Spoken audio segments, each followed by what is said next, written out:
So good afternoon everyone, this is Nishant Sharma and welcome to Target for IQ.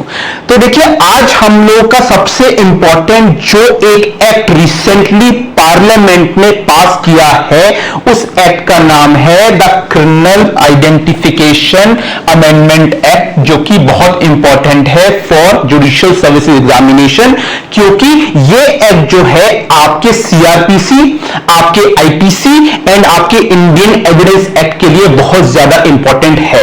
इस वजह से हम इस एक्ट को आज डिस्कस करेंगे।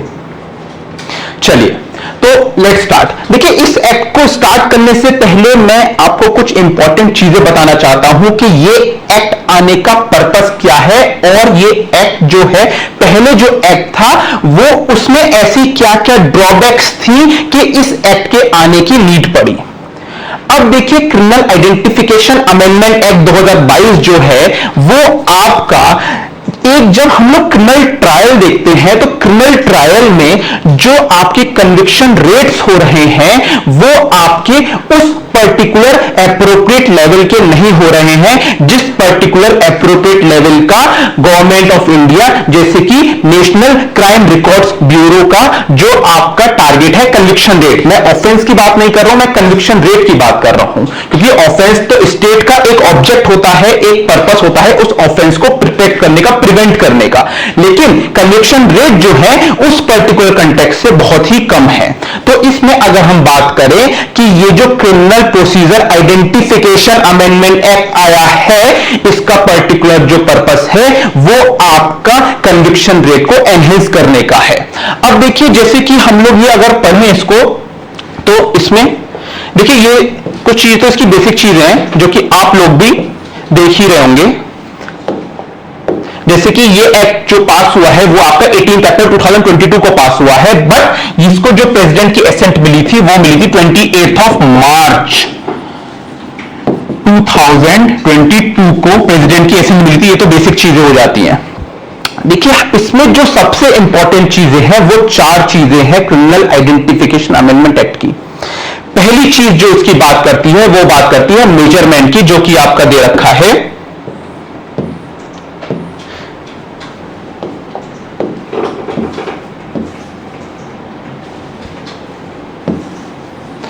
आपका सेक्शन 2B में मेजरमेंट।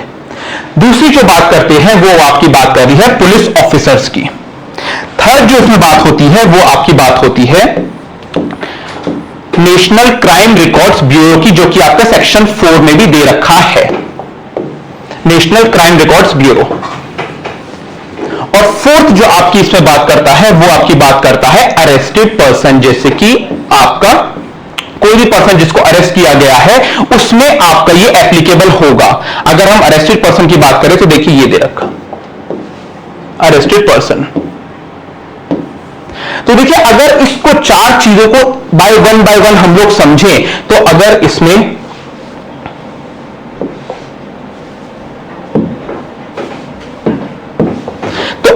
हम लोग समझे तो देखिए अरेस्टेड पर्सन होता कौन है, पहले तो ये बात करेंगे। इस जो particular criminal identification amendment act में सबसे बड़ा जो प्रीवियस जो आइडेंटिफिकेशन ऑफ प्रिजनर एक्ट था, मैं अभी उससे भी आपको कंपेयर करूंगा इसको, तो इस पर्टिकुलर एक्ट में अरेस्टेड पर्सन को भी डाल दिया गया है।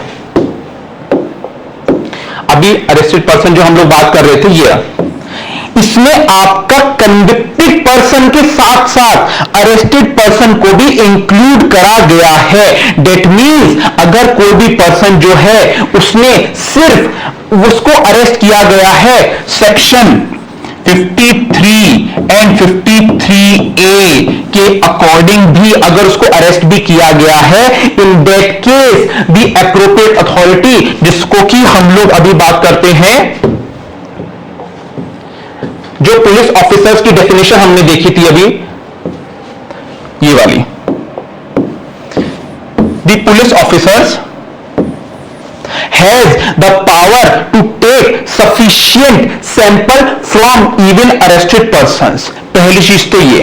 अब देखिए, इसमें अगर हम मेजरमेंट्स की बात करें तो मेजरमेंट्स का जो आइडेंटिफिकेशन ऑफ प्रिजनर एक्ट था उसके अकॉर्डिंग इसमें मेजरमेंट की जो पर्टिकुलर कंडीशंस हैं उसको भी एनहेंस किया गया है। अब अगर मेजरमेंट्स की हम लोग बात करें तो देखिए ये दे रखा 2B में आपका मेजरमेंट्स। तो देखिए इसमें देखिए कितनी चीजें लिखी है, finger impressions, palm print impressions, footprint impressions, photograph, iris, retina scan and signature biological, मतलब एवरीथिंग, हर वो चीज जिससे कि किसी पर्सन का आइडेंटिफिकेशन हो सकता है, किसी पर्सन को आप जान सकते हो, पहचान सकते हो, और किसी पर्सन का कोई भी एज अ बायोलॉजिकल जो फैक्ट है उस पर्सन के जो उसका इंटीरियर बायोलॉजिकल फैक्ट है उसके थ्रू आप उसको आइडेंटिफाई कर सकते हो। तो इसमें सारी की सारी चीजें आई हैं। ये आपका मेजरमेंट हो गया, एक आपका पुलिस ऑफिसर्स हो गया। अगर हम लोग आगे आगे अगर मूव ऑन करें तो इसमें आपका अरेस्टेड पर्सन की बात कर रहा है, अरेस्टेड पर्सन।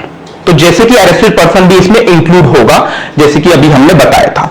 अब इसमें अगर फोर्थ पॉइंट की बात करें तो national Crime Records bureau, national crime record bureau जो सेक्शन नंबर 4 में आपका डिफाइंड है, इसमें यह कह रहा है कि National Crime Records Bureau has the power to save that particular data which has been collected from particular accused। National Crime Records bureau के पास वो अथॉरिटी है वो उस डाटा को अपने पोजीशन, अपने पर्टिकुलर कस्टडी में रखने की, जो भी आपने अक्यूज पर्सन से कलेक्ट किया है for the period of 75 years. आपके पास 75 ईयर्स तक का इसमें देखिए 75 ईयर्स तक का आपके पास उस डाटा रखने की अथॉरिटी है। तो देखिए अगर ये चार चीजें अगर हम previous identification of prisoner act से कनेक्ट करें तो इसको हम लोग डिफरेंशिएट कैसे कर सकते हैं। अगर इसमें आगे बढ़े तो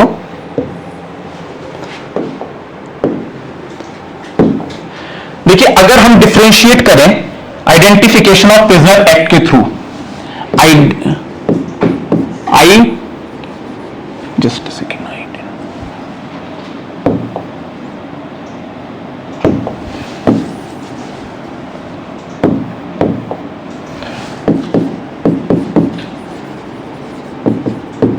identification of prisoner act 1920 and criminal identification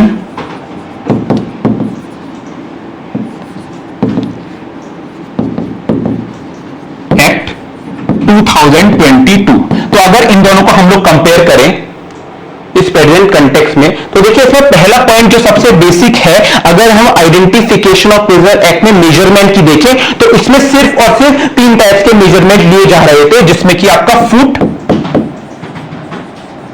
palm and thumb. केवल फुट इंप्रेशन, पाम इंप्रेशन और थंब इंप्रेशन ही लिया जा रहा था आइडेंटिफिकेशन ऑफ प्रिजनर एक्ट में। जो 1920 से लेकर 2022 18 अप्रैल तक जो भी आपके पर्टिकुलर कन्विक्टेड पर्सन जो थे उनका सिर्फ और सिर्फ फुट, पाम और थंब इंप्रेशन लिया जा रहा था।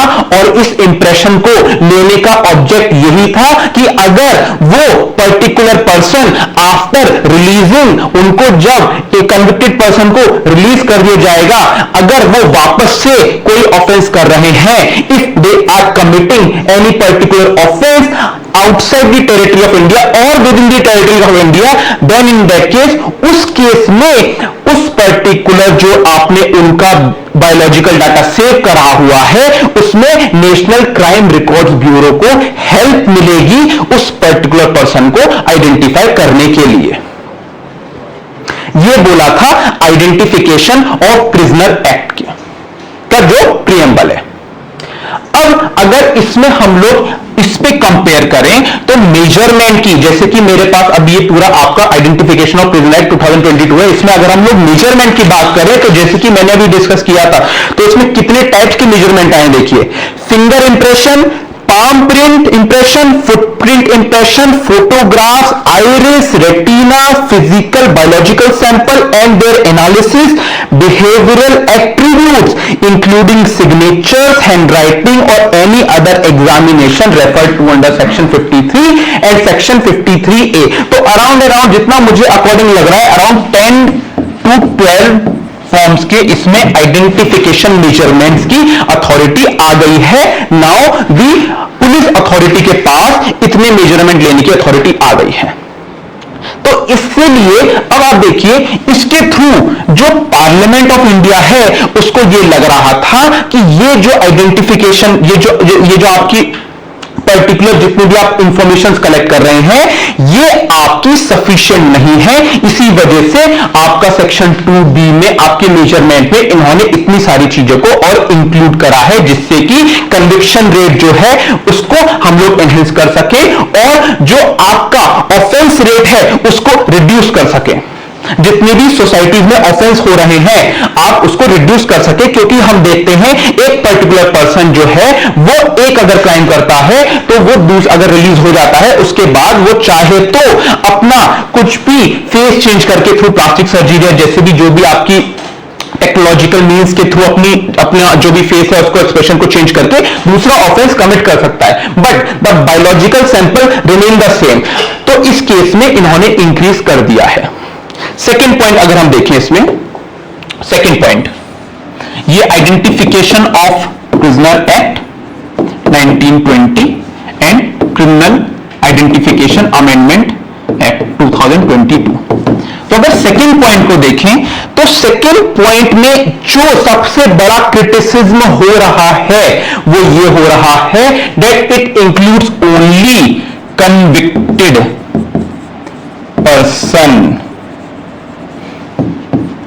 but this includes both arrested and convicted person under section 3 of the act। ये जो सेक्शन 3 है इस एक्ट के अकॉर्डिंग आपका जो भी अरेस्ट भी हो गया है इवन ऑन सस्पिशन बेसिस, अगर पुलिस को लग रहा है that he may have committed an offence कि उसने कोई ऑफेंस किया है, in that case the police have the authority to take his sample, उसका सैंपल लेने की अथॉरिटी आ जाती है पर्टिकुलर पर्संस के पास। बिल्कुल मिलेगा आपको, इसका पीडीएफ आपको प्रॉपर हिंदी में भी मिलेगा नीरज जी, प्रॉपर हिंदी मिलेगा, so don't worry about that, आपको प्रॉपर हिंदी में मिला जाएगा। अब देखिए क्या होता है इसमें, जब आपने सैंपल ले लिया है अरेस्टेड एंड कन्विक्टेड की पर्सन के अकॉर्डिंग, तो देखिए सेक्शन 3 में यह भी लिखा है कि चलिए मान लीजिए वो अरेस्टेड पर्सन या कन्विक्टेड पर्सन जो है, अगर हम देखिए बात करें इसमें प्रॉपर आपका सेक्शन 4 के 2 के प्रोवाइजो में दे रखा है कि अगर पर्टिकुलर पर्सन जो अरेस्टेड या कन्विक्टेड भी है अगर उसको रिलीज कर दिया गया है या अगर उसको डिस्चार्ज कर दिया गया है तो उसमें वो जो आपका सैंपल है उसको डिस्ट्रॉय कर दिया जाएगा।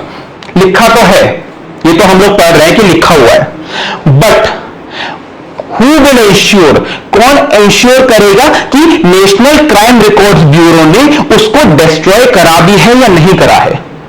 इस वजह से इसका सबसे बड़ा क्रिटिसिज्म ये हो रहा है that it will violate right to privacy. ये आपका राइट टू प्राइवेसी को वायलेट कर रहा है, बिकॉज अगर आप बोल तो रहे हैं बट आप इंश्योर कैसे करेंगे कि उस पर्सन का जो डाटा है वो पूरी तरह से डिस्ट्रॉय हो गया है, बिकॉज आप अरेस्टेड पर्सन को भी आपके पास अथॉरिटी आ गई है उसका बायोलॉजिकल डाटा लेने की। अब अगर हम इसमें आगे बात करें, इसका थर्ड क्रिटिसिज्म सबसे बड़ा क्या हो रहा है, जो एक और क्रिटिसिज्म है वो है अगर identification of prisoner act 1920, criminal identification act 2022। तो देखिए ये जो सैंपल लेने की अथॉरिटी है, ये आपकी आइडेंटिफिकेशन ऑफ प्रिजनर एक्ट 1920 में किसके पास थी? Not below the rank of sub inspector.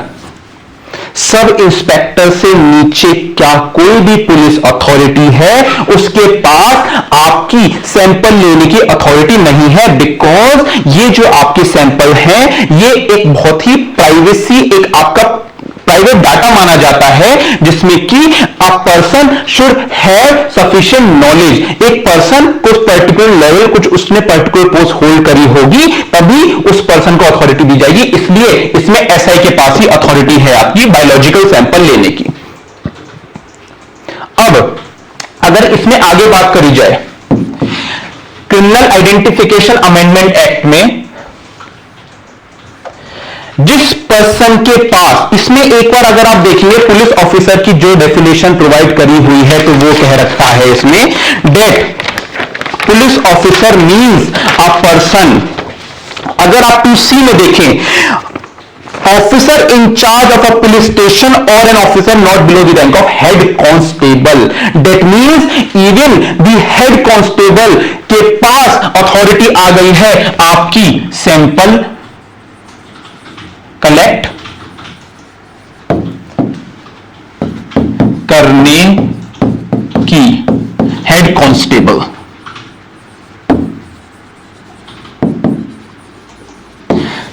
तो डेट मीन्स आप हम लोग भी जानते हैं, शायद हेड कांस्टेबल की जो एसेंशियल क्वालिफिकेशन होती है वो आई थिंक जितना मुझे पता है वो 12th पास ही होती है आज भी हमारे जो, अगर हम यूपी की बात करें, यूपी के कंटेक्स्ट में। तो इस एक्ट के according even head constable has a power to collect the data. Head constable के पास भी पावर आ चुकी है किसी भी पर्सन की जो कि एक्यूज पर्सन हो या इवन अरेस्टेड पर्सन हो, उसकी बायोलॉजिकल डाटा को कलेक्ट करने की। इसीलिए इसका ये भी एक क्रिटिसिज्म है। तो अगर हम क्रिटिसिज्म की बात करें तो इसमें sample collect data arrested person का भी हो रहा है, बट इसमें सिर्फ और सिर्फ कन्विक्टेड पर्सन का ही हो रहा था। अगर दूसरे क्रिटिसिज्म की बात करें तो इसमें आपका हेड कांस्टेबल भी एम्पावर्ड है, बट इसमें only and only SI sub inspector ही आपका एम्पावर्ड होता है सैंपल कलेक्ट करने के लिए। और अगर थर्ड क्रिटिसिज्म की बात करें तो नेशनल क्राइम रिकॉर्ड्स ब्यूरो के पास 75 इयर्स तक की पावर है किसी भी डाटा को, जो भी आपके पर्सनल डाटा है, बायोलॉजिकल डाटा है, उसको प्रिजर्व करने की 75 इयर्स तक। और जैसे कि हम लोग सब जानते हैं 75 इयर्स कम नहीं होते। एक हम लोग की आज के टाइम में लाइफ एक्सपेक्टेंसी, अगर हम नेशनल हेल्थ पॉलिसी के अकॉर्डिंग चलें तो इस टाइम भी लाइफ एक्सपेक्टेंसी पर्सन की 65 टू 70 इयर्स ही है। डेट मीन्स आपकी लाइफ एक्सपेक्टेंसी से भी ज्यादा, 5 साल ज्यादा तक नेशनल क्राइम रिकॉर्ड्स ब्यूरो जो है वो आपका डाटा अपने पास कलेक्ट कर सकता है, जिसकी कोई एंश्योरिटी नहीं है, जिसका कोई पर्टिकुलर कोई एंश्योर नहीं कर सकता। लिखा तो हुआ है, देखिए हम लोग पढ़ तो रहे हैं आपका सेक्शन 4 में कि ये एनसीआरबी ने अगर कोई भी पर्टिकुलर एक्यूज पर्सन या अरेस्टेड पर्सन को डिस्चार्ज कर दिया है या रिलीज कर दिया है, उस कंटेक्स्ट में उसका डाटा डिस्ट्रॉय हो जाएगा। बट ये एंश्योर कौन करेगा कि डाटा डिस्ट्रॉय हुआ भी है या नहीं हुआ है?